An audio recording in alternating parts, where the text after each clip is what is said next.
Buenas noches, mi nombre es Ángela Contreras, soy psicóloga de la Universidad Pedagógica y Tecnológica de Colombia, especialista en evaluación y tratamiento de trastornos emocionales y afectivos y magíster en psicología clínica de la Universidad Konrad Lorenz.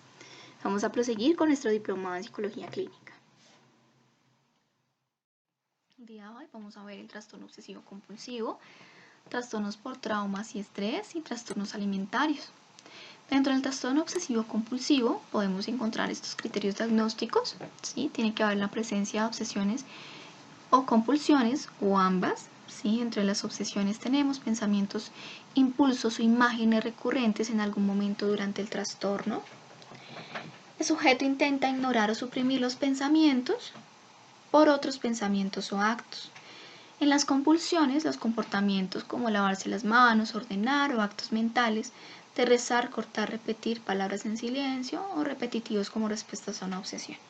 Digamos que las obsesiones son esos pensamientos, ¿sí? Es algo que él hasta ahora está pensando en cómo realizar la conducta, y las compulsiones ya la conducta realizada. También encontramos que las obsesiones o compulsiones requieren de tiempo, más de 1 hora diaria, causan malestar clínicamente significativo, deterioro en lo laboral o social. También encontramos que los síntomas no se pueden atribuir a los efectos fisiológicos de una sustancia, y de la alteración se explica mejor por los síntomas de un trastorno mental como trastorno dismórfico, trastorno de ansiedad, trastorno de ticotilomanía y trastorno de excoriación. Tuve un caso en el cual un adulto fue a visitar a la casa de su madre, ¿sí? A dialogar con ella. Sin embargo, encontró la casa de ella un poco desordenada. Me comentó en consulta que él estaba pensando mucho en la forma en cómo poder ordenarla, en cómo llegar a distribuir las cosas por colores y demás, y se volvió una obsesión, ¿sí? Tenía características obsesivas. Adicionalmente presentó una convulsión cuando fue a la casa de ella en horario laboral y decidió hacerle aseo a la casa y ordenarla. Entonces, digamos que ahí se cumple también estos criterios, donde invirtió más de 1 hora diaria, invirtió 8 horas en la organización de todo lo que su madre tenía en la casa, y también obviamente causó un malestar significativo en su área laboral. También encontramos algunas características asociadas que apoyan el diagnóstico, que son frecuentes, como les acabo de mencionar en el ejemplo anterior: la limpieza, las obsesiones de contaminación y compulsiones de limpieza, la simetría, la obsesión por la simetría y las compulsiones de repetir, ordenar y contar. Y adicionalmente, las personas con este trastorno tienden a evitar personas, lugares y cosas que puedan desencadenar las obsesiones y compulsiones. En el caso del ejemplo que les acabo de comentar, el adulto no quiso volver a la casa de su madre debido a que podría llegar a pasar de que encontrara la casa en desorden. Por lo tanto, pues se ven en lugares diferentes. También es importante mirar el desarrollo del curso de ese trastorno. Podemos encontrar que el 25% de los casos que se evidencian se inicia a partir de los 14 años de edad. Su comienzo después de los 35 es algo inusual, sin embargo puede ocurrir. Los varones tienen una edad más temprana de inicio que los síntomas en una mujer, y el 25% de los varones tiene un inicio antes de la edad de 10 años. Adicionalmente, encontramos una comorbilidad con el trastorno de ansiedad con el 76%, trastorno depresivo bipolar del 63% y el trastorno de personal obsesivo compulsivo del 23 al 32%, y el trastorno de tics con un 30%. Bueno, pasamos al trastorno dismórfico corporal. Para cumplir esos criterios diagnósticos, pues encontramos el primero como una preocupación por uno o más defectos o imperfecciones percibidas en el aspecto físico que no son observables o parecen sin importancia para otras personas. Adicionalmente, en algún momento durante el curso del trastorno, el sujeto ha realizado comportamientos o actos mentales repetitivos como respuesta a la preocupación por su aspecto. De la preocupación por el aspecto nos explica mejor por la inquietud acerca del tejido adiposo, que esto puede presentarse mucho en los trastornos alimentarios, ¿sí? Como en la bulimia, la anorexia. C, la preocupación causa malestar clínicamente significativo o deterioro en lo social, laboral u otras áreas importantes de funcionamiento. Realmente importante mirar cuál es el impacto que generan este tipo de situaciones en la persona. También encontramos algunos factores de riesgo y pronóstico, que son nuestras famosas hipótesis de predisposición. Encontramos ambientales, que se asocian con tasas altas de abandono y abuso durante la infancia, que son esas vulnerabilidades. Genéticos y fisiológicos, que se eleva con familiar de primer grado con trastorno obsesivo compulsivo, y también riesgo suicida, ideación suicida e intentos de suicidio altas, ¿sí? O que se hayan presentado anteriormente. Pasamos al trastorno de acumulación. Este trastorno de acumulación pues se presentan los siguientes criterios diagnósticos, como dificultad persistente de deshacerse o renunciar a las posesiones independientemente de su valor real. Para ellos no es importante el valor, ¿sí? Es difícil deshacerse de ese tipo de cosas que tienen en alguna parte de su casa. B, esta dificultad es debida a una necesidad percibida de guardar las cosas y al malestar que se siente cuando uno se deshace de ellas. Cuando yo trabajé en un internado de niñas, encontramos que tenía algo en particular, un adolescente que le gustaba mucho guardar la ropa, pero guardar ropa con ciertas características. Por ejemplo, rotas, con bastante desaseo, ¿sí? Y tenía esa dificultad persistente para deshacerse de ellas. ¿Qué pasó con ella? Cuando nosotros intentamos, pues obviamente quitarle esa ropa, pues tuvo una alteración, ¿sí? En su comportamiento, el cual pues fue un poco agresiva con las personas que estábamos allí. Digamos que esa también es una característica de que le genera bastante malestar si se deshacen de las cosas que ellos consideran que son importantes. C, la dificultad de deshacerse de las posesiones da lugar a la acumulación de cosas que congestionan y abarrotan las zonas habitables y alteran en gran medida su uso previsto.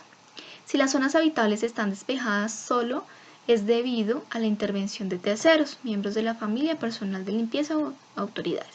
Esto pasaba con ella. Digamos que en ese internado tenían más de un ropero, ella ocupó 4 roperos donde podría ser distribuido de otras maneras para otras niñas, pero con solo ropa de esas características, ¿sí? Y también pues obviamente solo por la intervención de nosotros, que éramos pues la familia o los representantes de ella, fue que logramos hacer esa limpieza de esos casilleros o de esos guardarropas. De la acumulación causa malestar clínicamente significativo, deterioro en lo social, laboral u otras áreas importantes del funcionamiento, incluido el mantenimiento de un entorno seguro para uno mismo y para los demás. La acumulación no se puede atribuir a otra afección médica. Y F, la acumulación no se puede explicar mejor por los síntomas de otro trastorno mental, por ejemplo, obsesiones en el trastorno obsesivo compulsivo, disminución de la energía en el trastorno de depresión mayor, delirios en la esquizofrenia u otros trastornos psicóticos, déficit cognitivo en el trastorno neurocognitivo mayor, disminución del interés en los trastornos del espectro del autismo. Vamos a ver tricotilomanía. Tricotilomanía es esa forma frecuente de arrancarse el cabello, por lo tanto tiene que cumplir estos criterios. A, arrancarse el cabello de forma recurrente, lo que da lugar a su pérdida. Es notoria la pérdida de cabello. B, intentos repetidos de disminuir o dejar de arrancar el pelo y que esos intentos son fallidos. C, arrancarse el pelo causa malestar clínicamente significativo, deterioro en lo social, laboral u otras áreas del funcionamiento. D, el hecho de arrancarse el pelo, la pérdida del mismo no se puede atribuir a otra afección médica. Digamos que tiene que ser esto muy intencional, ¿sí? El hecho de arrancarse el pelo nos explica mejor por los síntomas de otro trastorno mental, intentos de mejorar un efecto, imperfección percibida en el aspecto como en el trastorno dismórfico corporal. Digamos, algo importante de la tricotilomanía es que nosotros podemos hacer tablas de frecuencia para identificar, ¿sí? De forma y cuántas veces se arranca el cabello. A pesar de que algunas veces es inconsciente, las tablas de frecuencia nos permiten que podamos observarlo desde otra mirada de un familiar, un amigo o alguien que esté cercano, para que podamos minimizar la frecuencia y mirar cuál es el propósito de la conducta y del por qué se está arrancando el cabello. Es realmente importante mirar el propósito. Bueno, encontramos el trastorno de excoriación, que es rascarse la piel. Encontramos las características o los criterios diagnósticos de dañarse la piel de forma recurrente, lo cual produce lesiones cutáneas. B, intentos repetidos de disminuir o dejar de arrancarse la piel. C, rascarse la piel causa malestar clínicamente significativo, deterioro en lo social, laboral u otras áreas importantes del funcionamiento. D, el daño de la piel no se puede atribuir a los efectos fisiológicos de una sustancia o medicamento o una afección médica. E, el hecho de rascarse la piel no se explica mejor por los síntomas de otro trastorno mental. Por ejemplo, delirios o alucinaciones táctiles.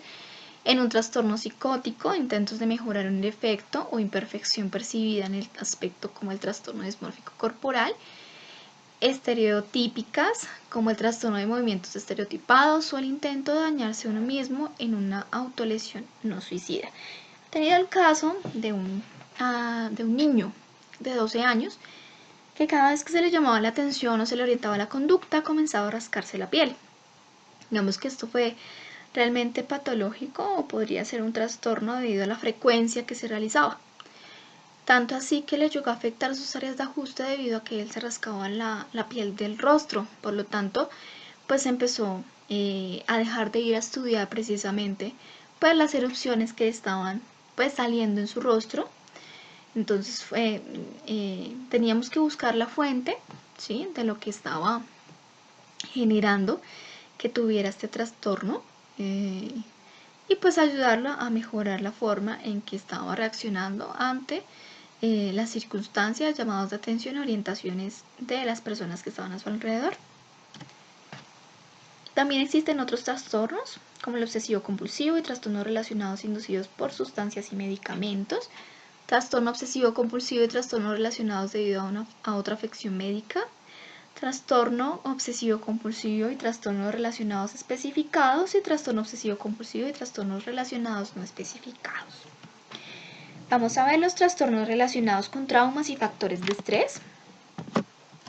Encontramos el trastorno de apego reactivo.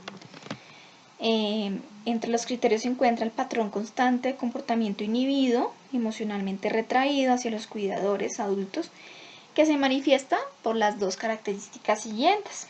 Primera, el niño raramente o muy pocas veces busca consuelo cuando siente malestar y también raramente o muy pocas veces se deja consolar cuando siente malestar. B, la alteración social y emocional persistente que se caracteriza por dos o más síntomas siguientes. Una reacción social y emocional mínima a los demás, afecto positivo limitado, episodios de irritabilidad, tristeza o miedo inexplicado, que son evidentes incluso durante las interacciones no amenazadoras con los cuidadores adultos. C, el niño ha experimentado un patrón extremo de cuidado insuficiente como se pone en manifiesto por una o más de las siguientes características.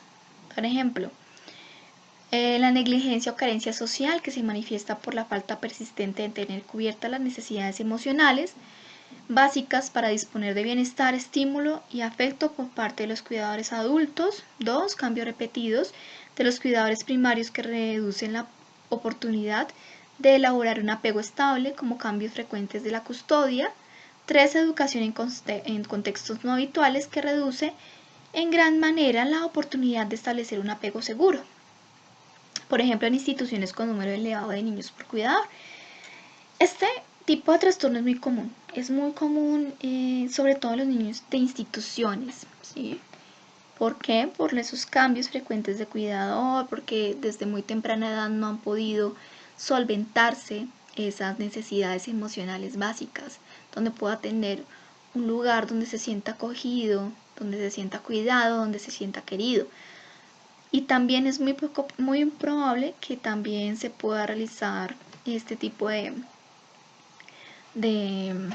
situación o de trastorno en hogares sustitutos, ¿sí? Donde también por su comportamiento pueden cambiar de diferentes cuidadores o en instituciones con un número muy elevado de niños por cuidador.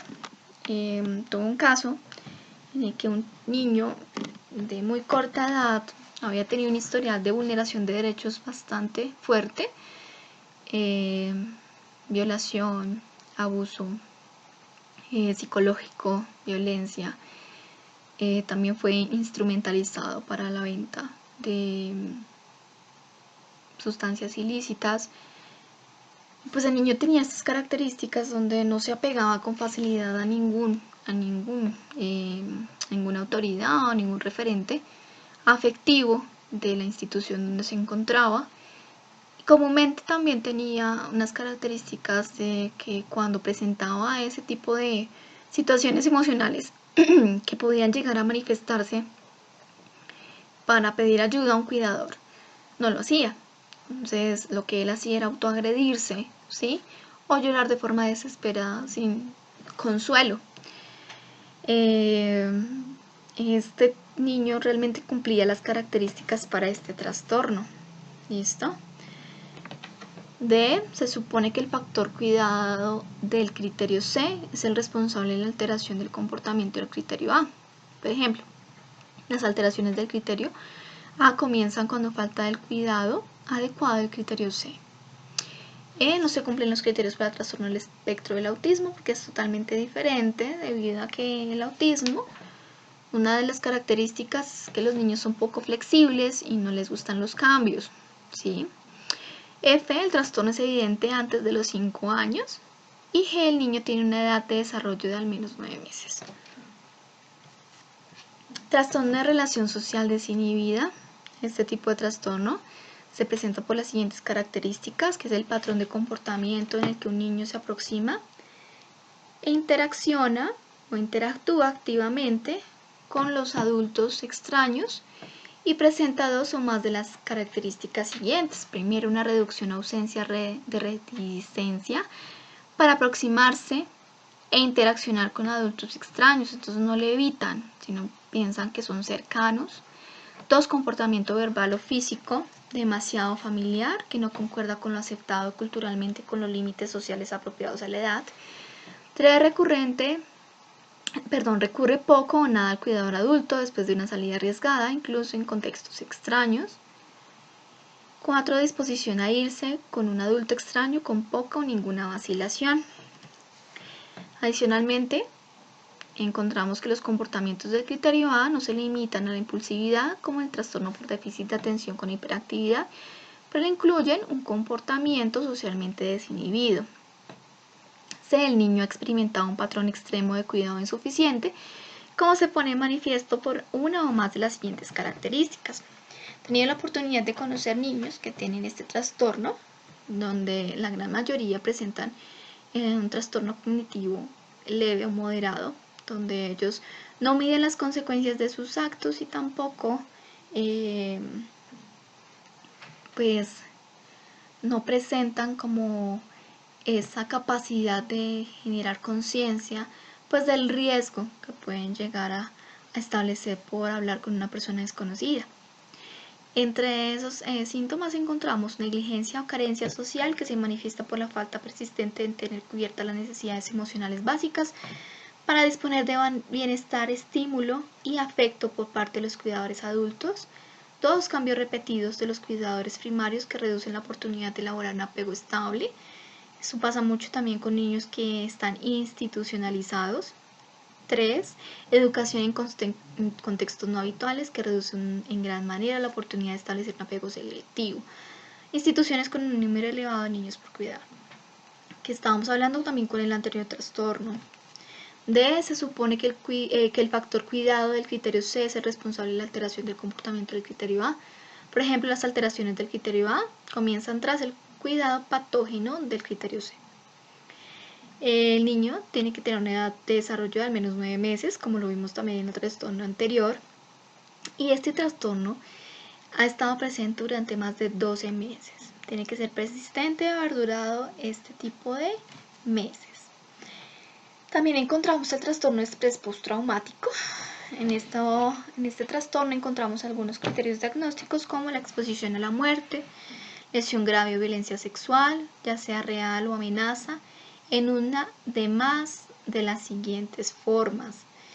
Es muy característico, digamos que este estrés postraumático se da a partir de una hipótesis de precipitante, ¿sí? Algo que de pronto ocasionó una situación tan fuerte en el consultante que conllevó a que tuviera que realizar una consulta. Primero, una experiencia directa del suceso traumático. Presencia directa del suceso traumático, ¿sí? Indirecta o directa, conocimiento de que el suceso traumático ha ocurrido a un familiar próximo o a un amigo íntimo. 4. Exposición repetida o extrema a detalles repulsivos del suceso traumático. B. Presencia de uno o más de los siguientes síntomas de intrusión siguientes asociados al suceso traumático que comienza después del suceso traumático. Entonces, esta presencia es asociada a lo posterior del estrés o del evento que se vivió. 1. Recuerdos angustiosos recurrentes, involuntarios e intrusivos de suceso traumático. Estos se llaman los famosos flashbacks, que cuando se está realizando una tarea habitual, pues recuerda inmediatamente ese suceso angustioso o intrusivo que haya vivido en ese momento. 2. Sueños angustiosos recurrentes en los que el contenido o el efecto del sueño está relacionado con el suceso traumático. 3. Reacciones disociativas, ¿sí? Escenas retrospectivas en la cual el sujeto siente o actúa como si se repitiera el suceso traumático. 4. Malestar psicológico intenso o prolongado al exponerse a factores internos o externos. 5. Reacciones fisiológicas intensas o factores internos o externos que simbolizan o se parecen a un aspecto de sucesos traumáticos. 6. Evitación persistente de estímulos asociados al suceso traumático que comienza tras el suceso traumático, como se pone en manifiesto por una de las dos siguientes características. Por ejemplo, evitación o esfuerzos para evitar recuerdos, pensamientos o sentimientos angustiosos acerca o estrechamente asociados con el suceso traumático. 2. Evitación o esfuerzos para evitar recordarlos, personas, lugares, conversaciones, actividades, objetos o situaciones que despiertan recuerdos, pensamientos o sentimientos angustiosos acerca de los síntomas o estrechamente asociados al suceso traumático. De las alteraciones negativas cognitivas y del estado de ánimo asociadas al suceso traumático que comienzan o empeoran después del suceso traumático, como se pone de manifiesto por dos o más de las siguientes características. Primera, incapacidad de recordar un aspecto importante del suceso traumático. Es muy probable que la persona pueda sufrir una amnesia disociativa. 2. Creencias o expectativas negativas persistentes y exageradas sobre uno mismo o los demás o el mundo. 3. Percepción distorsionada persistente de la causa o de las consecuencias del suceso traumático. 4. Estado emocional negativo persistente, por ejemplo, el miedo, terror, enfado, culpa o vergüenza. 5. Disminución importante del interés o de la participación de actividades significativas. 6. Sentimientos de desapego, de extrañamiento de los demás. Y 7. Incapacidad persistente de experimentar emociones positivas. Es muy común que encontremos este tipo de trastorno de estrés postraumático en personas que han ido a la guerra, en personas secuestradas, que tristemente ha pasado en nuestro país, también en casos de abuso sexual, ¿sí? En accidentes de tránsito también es muy común. Recibe un consultante también con estas características después de un accidente de tránsito que, a pesar de que la persona no iba manejando, pues iba dentro de un bus de transporte con varios pasajeros. Lastimosamente vio cuando fallecieron 2 niños y eso le generó bastante estrés, ¿sí? Debido a que él pues, los asoció con sus hijos. Entonces, digamos que ahí también se recapitula lo que hemos visto anteriormente, los flashbacks, no poder dormir, disminución de un sueño que antes tenía persistente o el descanso que podía tener, ¿sí?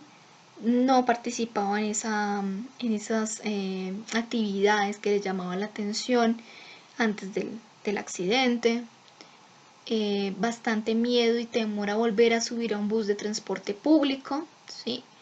Muy común también no experimentar esas emociones positivas que antes experimentaba. Entonces, digamos que lo más recurrente o las situaciones más recurrentes que pueden llegar a presentar un estrés postraumático son las que les acabo de mencionar. También encontramos una alteración importante de alerta, reactividad asociada al suceso traumático que comienza o empeora después del suceso traumático, como se pone en manifiesto, por dos o más de las siguientes características. 1. Comportamiento irritable y arrebatos de furia, con poca o ninguna provocación.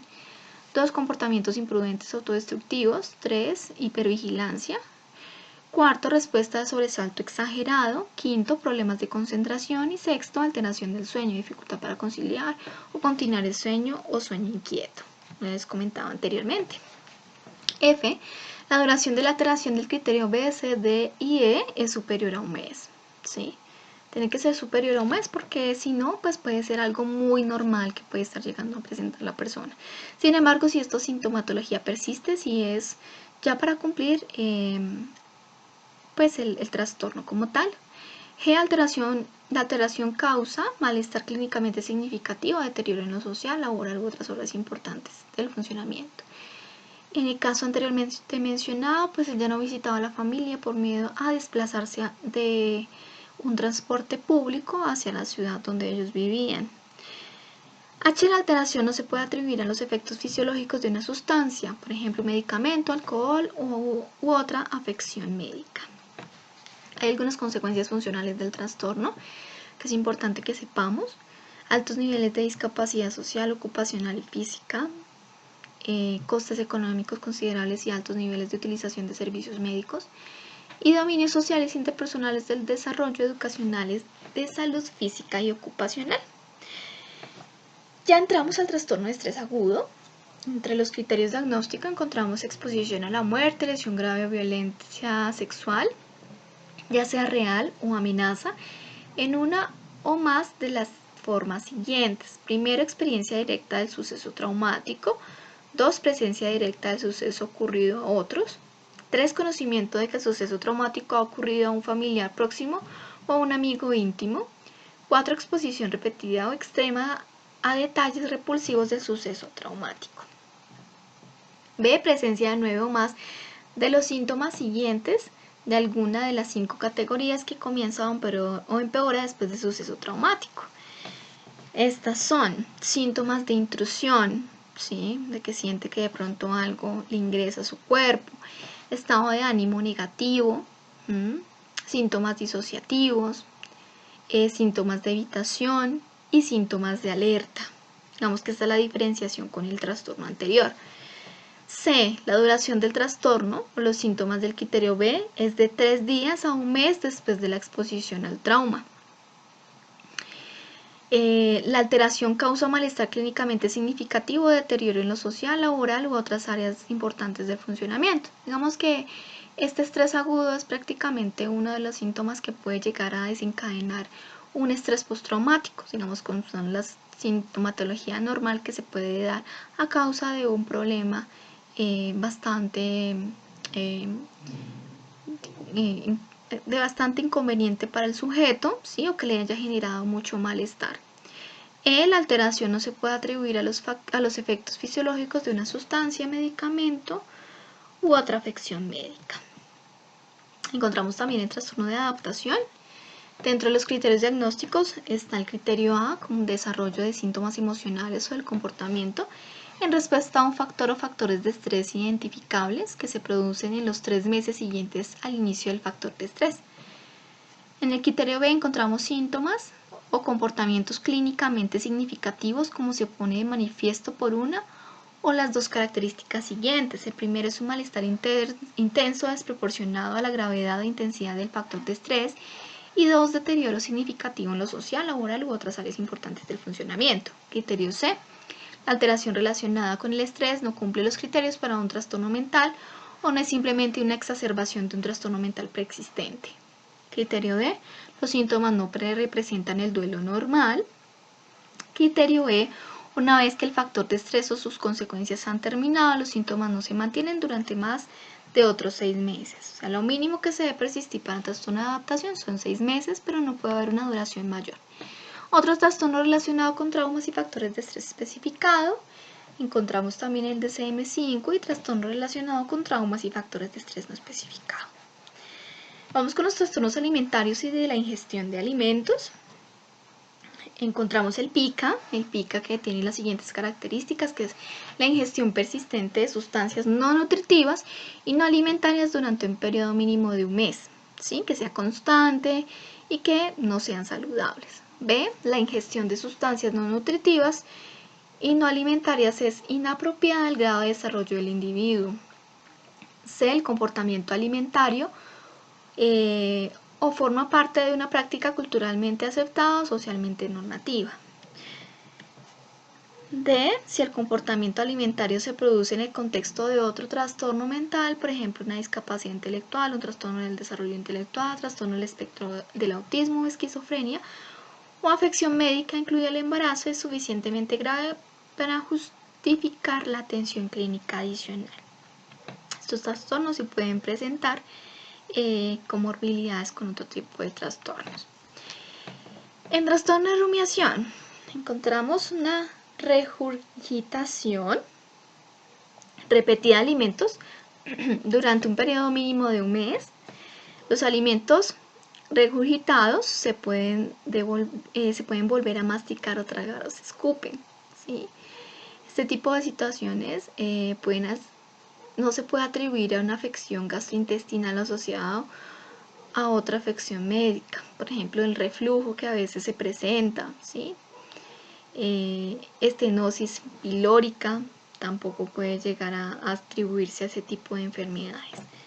El trastorno alimentario no se produce exclusivamente en el curso de la anorexia nerviosa, la bulimia nerviosa, el trastorno de atracones o el trastorno de evitación y restricción de la ingestión de alimentos. Si los síntomas se producen en el contexto de otro trastorno mental, por ejemplo una discapacidad intelectual, ¿sí? O el trastorno de desarrollo intelectual u otro trastorno del desarrollo neurológico, son suficientemente graves para justificar la atención clínica adicional. También encontramos el trastorno de evitación, restricción de la ingestión de alimentos. En el criterio A, trastorno alimentario de la ingestión de alimentos, por ejemplo, falta de interés aparente por comer o alimentarse, evitación a causa de las características organolépticas de los alimentos, preocupación acerca de las consecuencias repulsivas de la acción de comer, que se ponen en manifiesto por el fracaso persistente para cumplir las adecuadas necesidades nutritivas y energéticas asociadas a uno o más de los siguientes hechos. Primero, pérdida de peso significativa o fracaso para alcanzar el aumento de peso esperado o crecimiento escaso en los niños. A veces este trastorno es muy común en las personas que hacen deporte, bastante deporte. 2, deficiencia nutritiva significativa. 3, dependencia de la alimentación enteral o de suplementos nutritivos por vía oral. Comúnmente ellos suprimen unas cosas, pero adicionan suplementos vitamínicos. 4, interferencia importante en el funcionamiento psicosocial. Encontramos en el criterio B, el trastorno no se explica mejor por la falta de alimentos disponibles o por una práctica asociada culturalmente aceptada, por ejemplo. No podemos decir que es una persona o que se puede presentar una persona que no tiene los factores económicos para comer de forma adecuada, y tampoco hacia una práctica asociada culturalmente aceptada. Por ejemplo, en la cultura hindú, donde pues ellos consideran que la carne de vaca no es aceptable debido a que ellos pues tienen una creencia religiosa con respecto a los animales. C, el trastorno alimentario no se produce exclusivamente en el curso de la anorexia nerviosa o la bulimia nerviosa y no hay pruebas de un trastorno en la forma en que uno mismo experimenta el propio peso o constitución. D, el trastorno alimentario no se puede atribuir a una afección médica concurrente o no se explica mejor por otro trastorno mental. Cuando el trastorno alimentario se produce en el contexto de otra afección o trastorno, la gravedad del trastorno alimentario excede a la que suele asociarse a la afección o trastorno y justifica la atención clínica adicional. Vamos a ver una de las más importantes y más comunes, que es la anorexia nerviosa. con el criterio A, que es la restricción de la ingesta energética en relación con las necesidades, que conduce a un peso corporal significativamente bajo con relación a la edad, el sexo, el curso del desarrollo y la salud física. Peso significativamente bajo se define como un peso que es inferior al mínimo normal.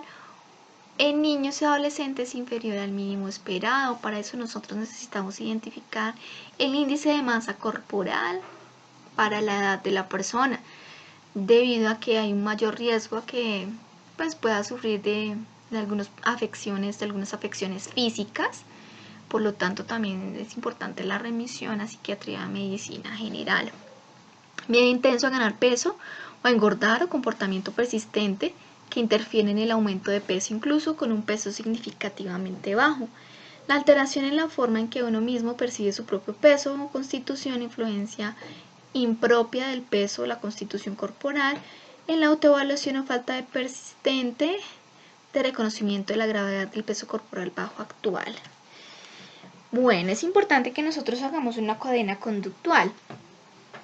La cadena conductual nos permite mirar desde dónde comienza el problema de la persona y cómo puede llegar a ser una cadena en la cual comienza y finaliza de la misma forma. Aquí yo les traje un ejemplo de una cadena conductual de una persona con anorexia, que la primera parte de esa cadena es el pensamiento de que es gorda o gordo, que es feo, fea. Eso desencadena una emoción de tristeza y desesperación. Por ende, el comportamiento y la restricción de comida o el exceso de ejercicio para la anorexia. También sigue el pensamiento de que no es suficiente esa restricción y ese exceso de ejercicio. Por lo tanto, llegan emociones de rabia y de ira y vuelve y restringe la comida, ¿sí? Y vuelve y comienza con el pensamiento de que está gordo o feo.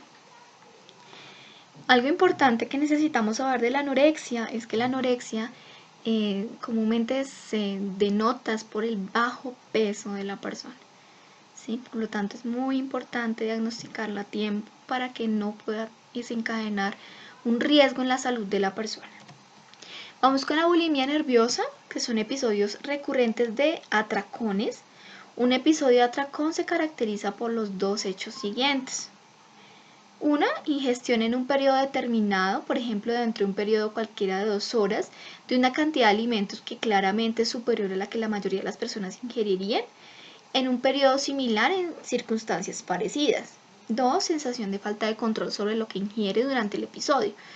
Por ejemplo, sensación de que no puede dejar de comer o controlar lo que ingiere o la cantidad de lo que ingiere. Eso es una característica de un episodio de atracón que es muy común en la bulimia nerviosa. Tiene que cumplir esta característica para que sea bulimia. B. Comportamientos compensatorios inapropiados recurrentes para evitar el aumento de peso, como el vómito autoprovocado, el uso incorrecto de laxantes, diuréticos u otros medicamentos, el ayuno o el ejercicio excesivo. Digamos que la diferencia entre la anorexia y la bulimia es precisamente el vómito, que es autoprovocado.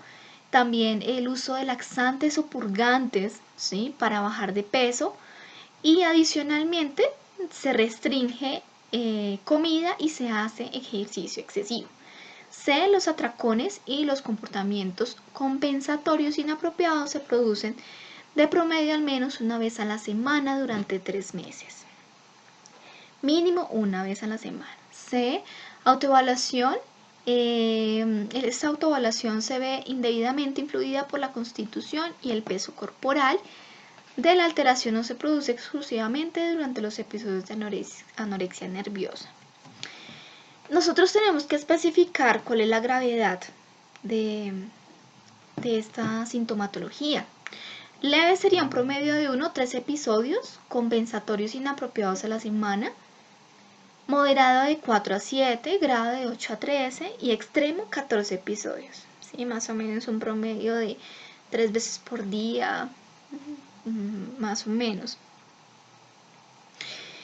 Adicionalmente también tenemos una cadena conductual con un ejemplo anterior de anorexia, pero en este caso sería bulimia. Pensamiento gordo feo, emoción de tristeza y desesperación, comportamiento come excesivamente, atracones, sentimientos de culpa, vomita y utiliza laxantes y vuelve el pensamiento, ¿sí? Casi siempre termina en que vomita, utiliza laxantes, utiliza ejercicio excesivo o también puede restringir comida, ¿sí? Pero recuerden que la diferencia entre las dos es que bulimia presenta vómito, utiliza laxantes, hay comida atracón, mientras que la anorexia no. Hay una restricción y también hay una restricción en alimento y un aumento de ejercicio. Bueno, el trastorno de atracón se puede presentar solo, ¿sí? Aunque es una característica de la bulimia. Sin embargo, puede haber un trastorno de atracón sin presentar bulimia. Son con las siguientes características o criterios. A. Episodios recurrentes de atracones. Un episodio de atracón se caracteriza por los dos hechos siguientes. Primero, una ingestión en un periodo determinado, dentro de un periodo cualquiera de 2 horas, de una cantidad de alimentos que es claramente superior a la que la mayoría de las personas ingieren. 2. Sensación de falta de control sobre lo que ingiere, ¿sí? Esa pérdida de control, de esa sensación de que no puede dejar de comer y que no puede controlarse esa cantidad de lo que ingiere. Los episodios de atracones se asocian a 3 o más de los siguientes hechos. Primero, comer mucho más rápidamente de lo normal.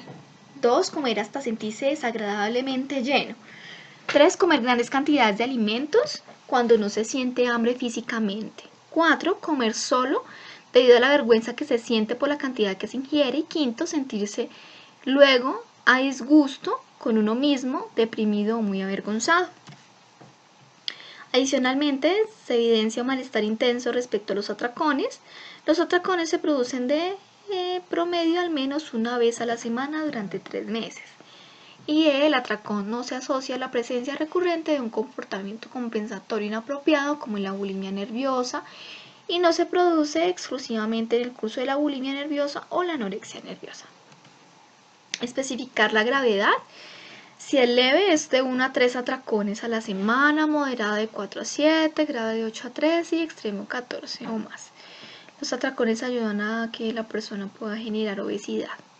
¿Sí? Es muy habitual que llegue a generar, eso depende de la gravedad y para ello se especifica. Y la cadena conductual de la persona que come atracones: pensamiento, soy un desastre; emoción, rabia, tristeza, ansiedad; siguiente, comer gran cantidad de comida en corto tiempo, atracones; sensación de pérdida de control y volvemos a lo mismo, soy un desastre. También encontramos en este mismo apartado el trastorno alimentario o de la ingestión de alimentos especificado y no especificado. Encontramos las referencias: Manual Diagnóstico y Estadístico de los Trastornos Mentales, edición 5ª. Y muchísimas gracias.